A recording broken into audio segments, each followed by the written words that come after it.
winter had finally ended, and with it came the first great tourney of Sevensport. It was a great success. Knights came from all over Engor's modest kingdom surrounding the mouth of the White Knife.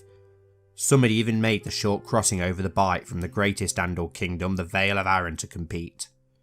The first men loved the occasion, having never seen anything like it. Some had converted to the Seven and pledged oaths to earn their stripes and their knighthood so that they too may take part in the next Northern tourney.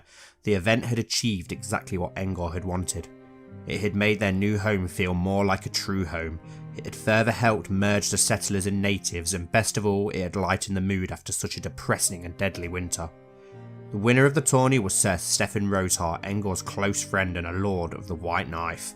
It was a knight named Sir Wilbert, a household god of Enger's other close friend Lord Danis of Whitford, who massively impressed Enger though, having unhorsed many fierce opponents and coming very close to beating the towering and formidable Sir Stephen in the final. After the tourney, Enger had offered him a place in his own household. The loyal servant he was, however, he decided to stay with Sir Danis. Enger could respect that. Loyal men as such were hard to find in a world so full of greed, corruption and ambition. Ambitious lords like the two northern lordlings that had shown up after winter. A Carlon Hornwood, the cousin to Lord Hornwood, a land not too far from Enger's own, and a bastard of the ancient House Bolton, once the Red Kings of the North, Rhonar Snow. Enger could smell the deceit and cunning on them as soon as they entered his castle. Both claimed to have forsaken their gods, and worst of all, their families. What sort of men could do such a thing? Yes, his smallfolk had changed their faith, but they had been shown the errors of their ways and had been taught by the Septons and Scepters about the true gods over many years.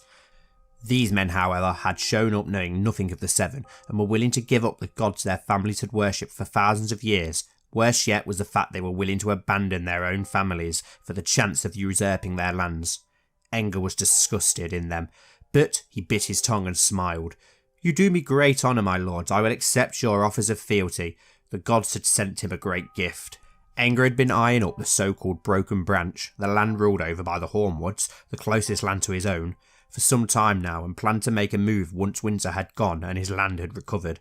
Having his very own Hornwood would help with this. He did not trust the men, of course, and would probably make sure they were disposed of once they had served their usefulness. Until then, however, he intended to get every last drop of use out of these ambitious turncoats.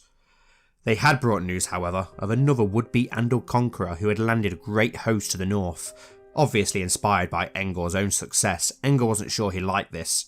He didn't want competition from his homeland, and didn't want to have to spill Andal blood in his own conquest for the north. Hopefully the Starks would throw back these new invaders, as they had 100 times, until Enger's host of course. That way it would keep Enger's hands clean and also further weaken the Starks. Maybe now was the time to further expand his land.